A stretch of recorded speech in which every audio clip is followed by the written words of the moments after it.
Bueno, pues aquí estamos en en una nueva entrevista de Tu Micrófono.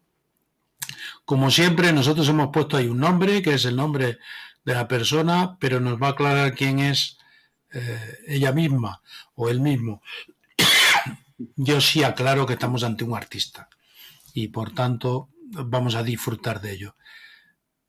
Buenas noches, Amador, y Buenas muchas noches, gracias Jorge. perdón, muchas gracias Salud. por estar aquí. Nada, ¿Quién es gracias. Amador Sevilla? Pues mira, soy un licenciado en Bellas Artes. Eh, Desde pequeño siempre estuve con el interés por el dibujo, ¿no? Esa predisposición al dibujo, a la pintura. Y bueno, fue mi carrera la que decidí escoger y me sentí bastante cómodo y a gusto. También me interesaba mucho siempre lo que era el diseño gráfico. Lo que pasa es que en mi época, cuando yo terminé, que es el año 90, todavía los ordenadores estaban, digamos, empezando a implementarse, ¿no? En las tareas del diseño. Y bueno, pues la verdad es que estuve trabajando sobre todo con las técnicas tradicionales, el óleo, el acrílico, el dibujo, en fin, acuarela, pero siempre me interesaba mucho lo que era el diseño gráfico. Pero en aquella época, pues bueno, pues se trabajaba pues con letras transferibles, con cartulinas y papeles de colores. Al fin y al cabo, la técnica era un poco el collage, lo que se terminaba elaborando, que luego pasaba por una serie de procedimientos fotográficos y demás para lo que es el tema de diseño de carteles, logotipos, etcétera. Y bueno, a Y, partir de ahí, yo ya mi primer contacto con el mundo de la informática fue con programas de delineación y fue el que me abrió, digamos, el paso a realizar un curso de AutoCAD. Era de los primeros AutoCAD que empezaban a surgir y fue lo que me dio mi paso para introducirme, digamos, en el ámbito laboral, profesional. no Y ahí he quiero, estado desarrollando, sí, no quiero meterme contigo, Amador, pero en nuestra edad que está cercana, el AutoCAD prehistórico ya. sí, sí, efectivamente, bueno, era muy novedoso y era muy interesante y eran los albores, ¿no? De todo lo que luego se ha ido desarrollando, porque claro, cuando nosotros dibujábamos, pues dibujábamos con el tiralíneas, con cargando, que eso mis hijos no sabrían ni lo que es, ¿no? Yo le digo que es un tiralíneas y no saben lo que es. Estábamos con la tinta, cargando la tinta con aquellos artilugios demoníacos que se nos caía la tinta y había que volver a repetir el dibujo. Y Y bueno, yo que soy un inútil manifiesto para el dibujo, recuerdo aquellas clases de dibujo que utilizábamos como un rotulador especial, ¿no? Que al final, como no pusieras bien la regla, lo que hacías era un borrón y yo era un correcto. desastre para eso, o sea. Pero no Sí, me sí, acuerdo yo cómo se tampoco. llamaba eso. Rotring, ¿no? O algo así era. Los Rotring ya fue una evolución de lo que era todavía el tiralínea, que era aquel aparato con una especie de pinzas en las que tú, con una bombonita, era una botellita de tinta, cargabas, regulabas el ancho, digamos, con esas dos pinzas, la tinta se quedaba entre esas dos piezas. Aquello era un infierno, vamos, pero era con lo que se hacía todo. Y claro, yo era un poco más caótico en ese sentido y yo era más de pinceles y de esa disciplina que requería, ¿no? El dibujo técnico, pues era más complicado, más complicado. Bueno, tú eres un artista increíble porque te retamos en nuestro programa que durante la hora y media que duraba el programa hicieras una obra, la hiciste, que quedó Sí. preciosa, pero yo me asombra cómo un artista es capaz de dibujar algo en su cerebro que después plasma en una cartulina o en una hoja o en un lienzo, ¿no? El, el artista nace o se hace. Bueno, pues desde pequeño yo tengo y conservo, gracias a mis padres y sobre todo a mi madre, que salvó de la quema muchos de mis dibujos de la infancia. Yo desde pequeño siempre, desde que tengo uso de razón, me recuerdo o quiero recordarme conservando y volviendo a ver esos dibujos que tengo de cuando tenía 6, 7 años en adelante, pues siempre tenía esa predisposición por la creatividad y por el dibujo. Luego también llevaba aparejado mi interés por la lectura, por los libros de aventura, los cómics, la lectura sobre todo de las obras de Julio Verne, a mí me fascinaban. Yo peregrinaba a la biblioteca continuamente y de ahí iba sacando los libros de aventura, sobre todo de Julio Verne y luego de otros autores, ¿no? de fantasía. Y todo eso, digamos, aparejado a lo que es también cuando empezaron a aparecer las películas de ciencia ficción, yo recuerdo perfectamente y nítidamente cuando fui a ver Star Wars, su estreno, aquí en Sevilla, y bueno, pues aquello es como te hace la cabeza boom, ¿no? O series como Mazinger Z, todo aquello, digamos, que fue fraguando una serie de ideas en mi cabeza con la fantasía, que luego yo intentaba plasmar, ¿no? En los dibujos, y todo eso, digamos, es lo que me fue conduciendo hacia la actividad creativa. Entonces, por una parte, se pueden hacer con una predisposición, pero luego, para hacerse, hace falta lo que es una formación. O sea, uno puede tener una predisposición, pero si no hay una formación, una disciplina, un conocimiento de composición, conocimiento de lo que es el color, la perspectiva, en fin, todo eso es lo que luego ya, digamos, vas conociendo para luego tú no necesariamente ceñirte a eso, sino poder hacer uso de ese conocimiento y llevarlo a tu obra de forma particular. Y entonces, pues yo creo que por una parte se nace con una cierta predisposición, pero luego hace falta una formación y un apoyo para poder tener unos cimientos firmes, ¿no? Y avanzar a través de ese conocimiento de la historia del arte, de los grandes maestros, de las corrientes artísticas. Y entonces, pues, digamos que hay un poco de las dos cosas. Hace falta esa predisposición y luego ese interés por seguir y profundizar. Yo creo que es así porque hay muchas otras actividades en las que, bueno, tú puedes perfeccionar con la formación, pero al final estás perfeccionando unas habilidades naturales que uno ya tiene. Después perfeccionas cómo utilizar las técnicas y demás, pero hay una base que uno tiene, ¿no? Decía un gran entrenador de ciclismo que las características de un Indurain las pueden tener un 90% de individuos, pero ese 10% restante solo lo tiene Indurain. O solo lo tenía Indurain, ¿no? Al final hay una base que es tuya y que naces con ella. ¿Se respeta el arte en España? Me temo que no. No mucho. No desde mi experiencia, no. Y más que respetar, ni se respeta ni se valora. No. Siempre se ha visto, y lo sigo viendo a día de hoy, que muchas veces se ve como una actividad, pues, como un hobby. Aquí en España, desgraciadamente, por lo que yo veo, los intereses generales y hacia donde nos conducen, digamos, hasta en los planes educativos y demás, van en otras direcciones. Y no se valora desde luego al artista, ni se promueve lo que es el interés y la cultura por la valoración del arte, el esfuerzo que hay detrás, y desgraciadamente pues no lo veo.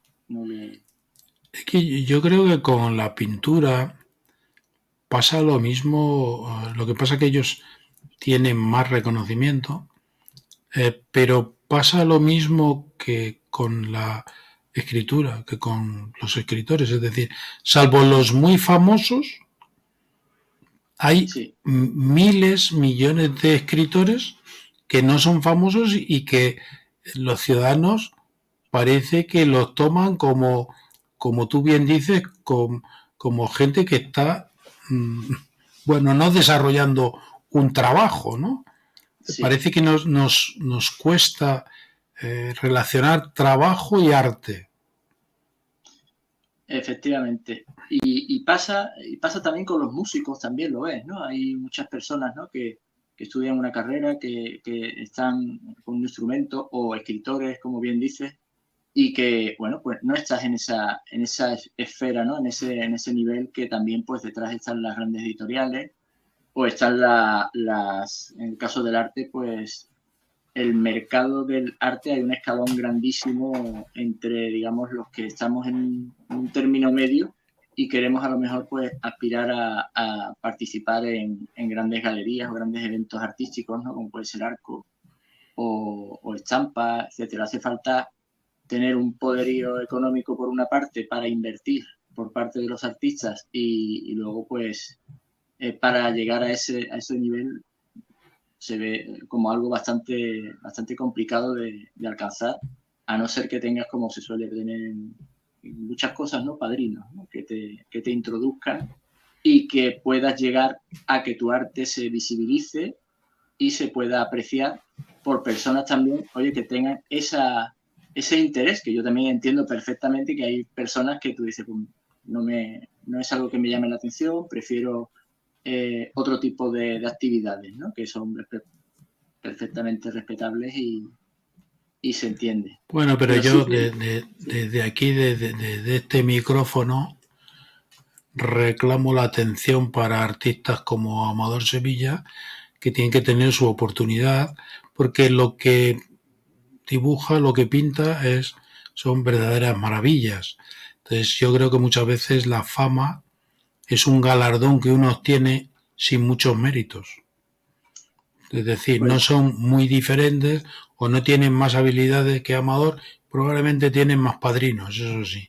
Pero bueno, pelearemos desde estos micrófonos porque la gente tenga oportunidades.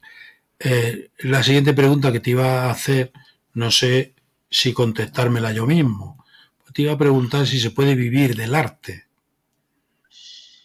pues actualmente aquí es complicado. Si no estás, como comentaba, en ese parnaso de los elegidos, lo tienes bastante complicado. Y la mayoría de compañeros, yo recuerdo desde la época de la facultad, cuando estábamos terminando la carrera y veías un poco las aspiraciones de otros compañeros, pues la mayor parte estaba orientada a, una vez terminada la carrera, dar clases, o sea, ser profesor.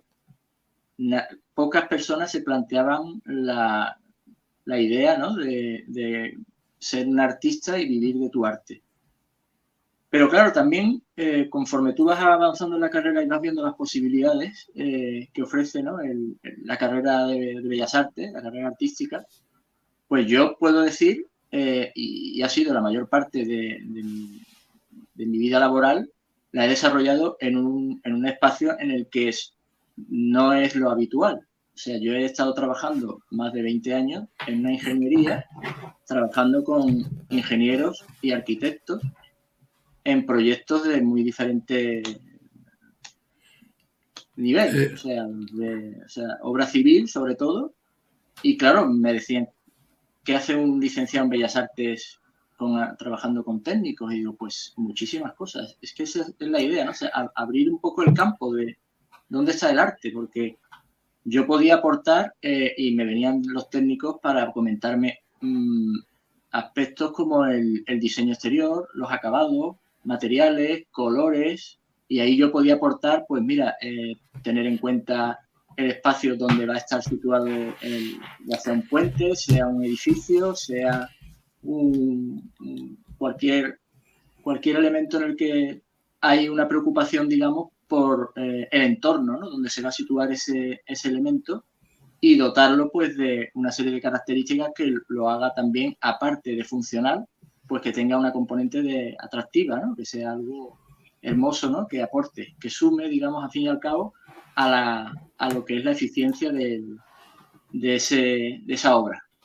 Y claro, sí, pues yo siempre ahora, cuando tengo oportunidad de decirlo, digo, mira, es que en la carrera de Bellas Artes no es solo estar pintando o haciendo escultura o restaurando, ¿no? Siendo un restaurador, sino que puedes trabajar perfectamente eh, con un equipo técnico pero siempre requiere que dentro de esa empresa, digamos, haya alguien que tenga esa sensibilidad y esa preocupación por dotar a esa obra de algo estético, ¿no? De la componente de la estética y del sentido, digamos, estético. Sí, yo fíjate, perdón, tengo la garganta destrozada. Cuando hablamos de el culto por lo ecológico, lo medioambiental, nos olvidamos de que artistas como tú son capaces de colocar algo ajeno a ese medio ambiente, pero de dotarlo de una presencia que no distorsione el entorno. Yo el otro día pasaba por una nave que estaba, digamos, pintada, decorada, muy parecida a una que yo he visto tuya, y decía, fíjate la diferencia entre poner aquí un mamotreto de cemento o poner ese mismo mamotreto, porque al final el mamotreto es el que es, pero adecuado por un artista para que no sea estridente, ¿no? Pues es una labor tremenda y que no debería de dejarse, pero bueno, ya sabes que no nos caracterizamos mucho por todas estas cuestiones. ¿No? Y además, en una obra, concretamente en una obra en la que ese ejemplo que me pones, pues trabajé y fue una de digamos, de las que llamaron muchísimo la atención y luego ha salido en revistas especializadas y la inauguración pues tuvo su repercusión. Es una fábrica de cerveza de Heineken Cruzcampo aquí en Sevilla, una factoría en la que desde la propiedad, que era la propiedad era holandesa, tenía un interés en darle un aspecto, ¿no?, estético a la fábrica, pues que fuese, digamos, atractivo también, ¿no?, a esta factoría. Y entonces, pues, me lo plantearon el ver qué imagen podía tener esta factoría, que iba a verse desde bastantes puntos de vista, ¿no?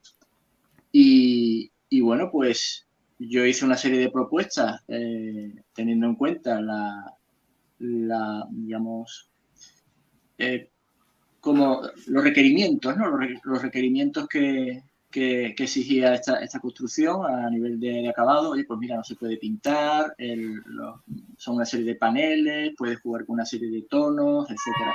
Bueno, pues en base a eso, pues ya preparé una serie de diseños que se aprobaron, pero sí era curioso la reticencia, por una parte, de la parte española, que decían, esto es como muy arriesgado, no sabemos si esto va a ser.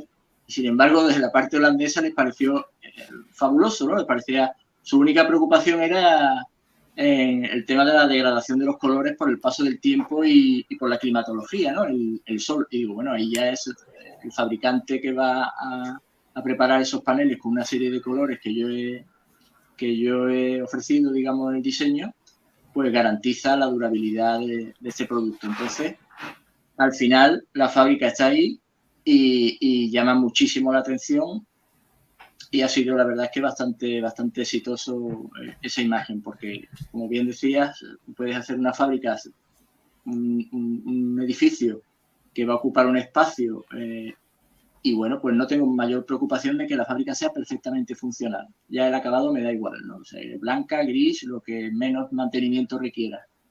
Pero mira, en este caso, pues se quiso apostar por algo que fuese más estético. O sea, esa preocupación. Y claro, ahí es donde entra, digamos, en la persona que puede tener ese criterio artístico para apoyar y sumar a ese proyecto que se ha desarrollado. Yo, Yo disfruté mucho. yo que vuelvo a repetir, el arte no es lo mío, pero sí escribo. Y yo considero que escribir también es un arte. Claro. Y a mí, hay gente que piensa que no, escribes un artículo, lo critican, no lo critican. Bueno, pónganse ustedes a hacerlo, a ver qué tal les sale. Pero para mí, en mi caso, la capacidad de construir y la inspiración tienen que ir unidas, porque hay días que no sería capaz de escribir 2 líneas. Me imagino que a un pintor le pasará lo mismo. Tiene que venir esa inspiración que nos lleve a poder generar una obra que tenemos en nuestra mente, ¿no? Pues sí. Sí, sí, también es fundamental el momento, ¿no? De la inspiración y tener siempre, pues, requiere ese momento de decir, bueno, yo me siento ante el papel en blanco, ¿no? Es un reto, es un reto. Y ya vas con algo, ¿no? Ya vas rumiando alguna idea, algo vas barruntando ahí que tú dices, espérate, yo tengo algo aquí. Y claro, de tanta práctica, digamos, de tanta práctica, de tanto dibujar, de tanto ver, de tanto ir como yo iba con mi padre, me llevaba a museos, a exposiciones, siempre iba de su mano.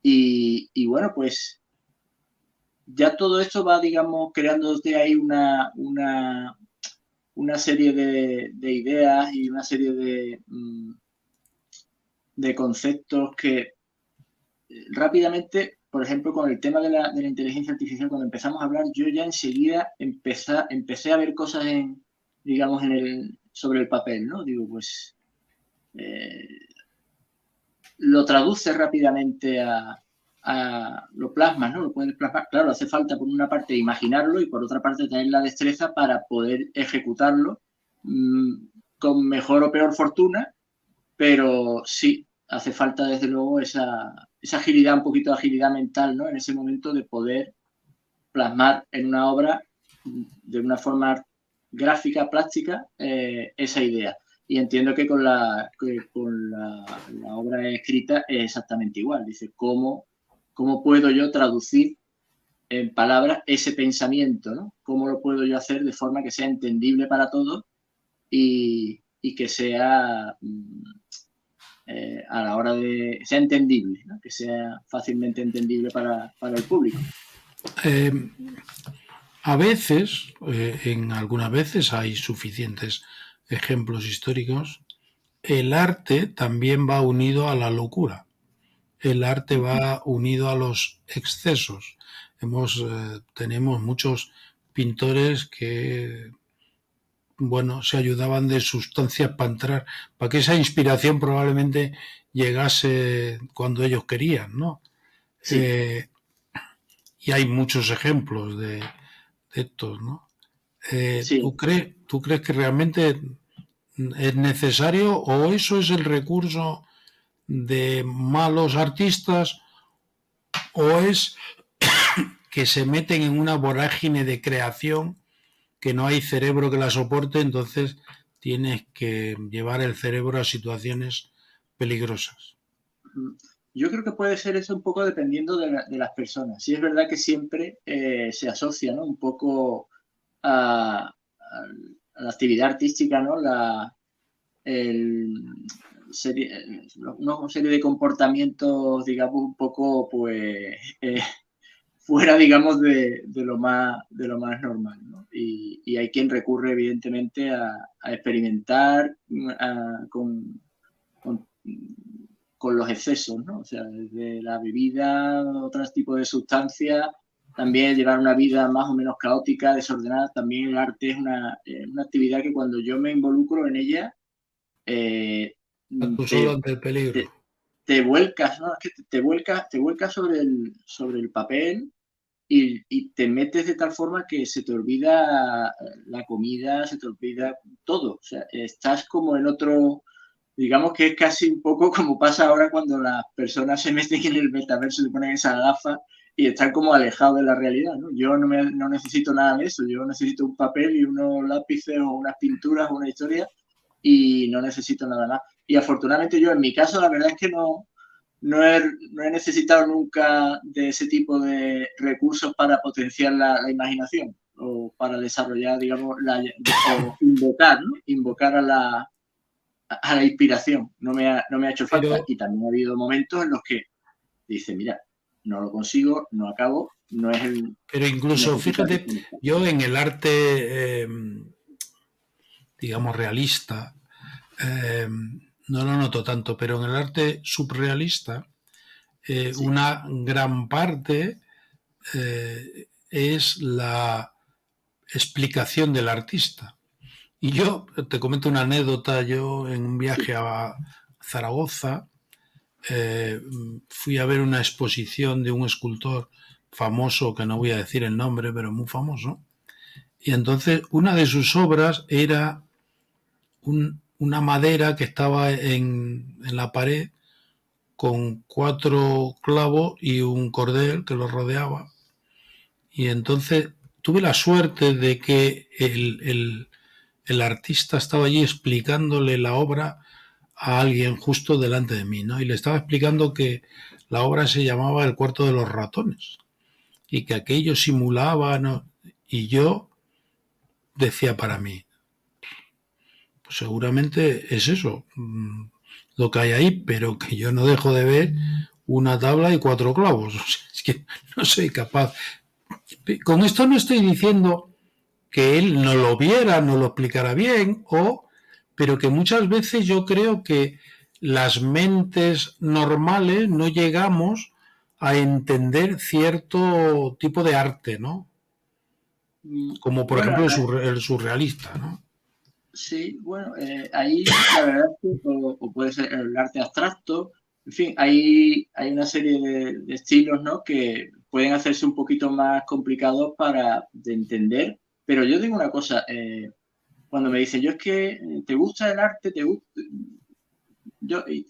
te gusta este cuadro y te dice, yo es que no entiendo. Digo, no entiendo, digo, pero todos sabemos si algo nos gusta o no nos gusta. O sea, un vino, yo no sé de vinos, pero yo sé, pruebo un vino y digo, este me gusta o este no me gusta, y ya me puede venir a mí el sommelier o el sumiller más experto y decirme, esto es fabuloso. Y le digo, pues mire, póngame una Coca-Cola porque esto no me gusta, Sí, ¿no? yo creo que el vino es un buen ejemplo. Todo el mundo sabe diferenciar un buen vino de un mal vino. Estamos en el trazo grueso.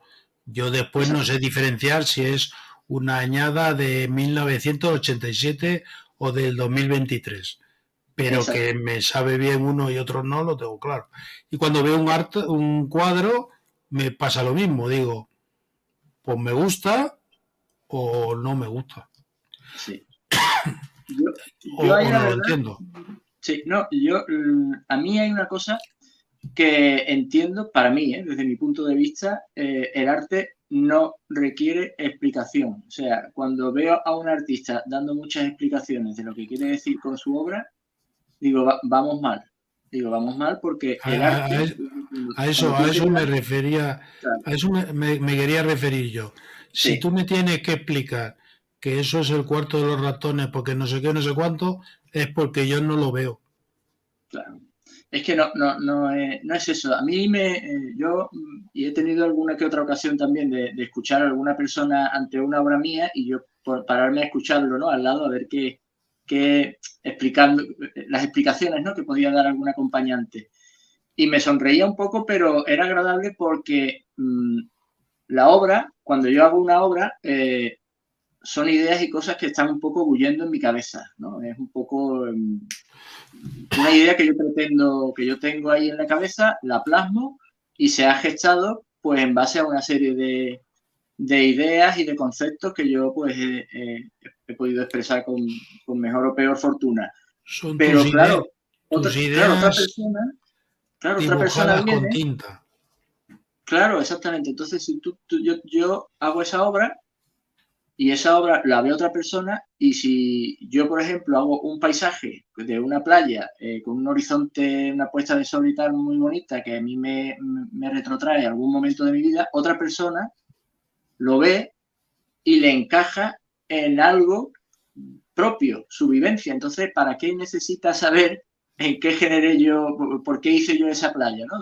O ese paisaje? Cuando esa persona lo ve, lo aprecia y le puede traer un momento de su infancia, en la playa también o en cualquier otra historia, y identificarlo y dotarlo, digamos, de un sentido propio y la hace suya. Y ya está. No hace Sí, falta. estoy de acuerdo contigo. El No, arte es no hace arte y falta. explicarlo lo convierte en otra cosa. Pero bueno, Bueno, Ya eso estamos ya llegando son...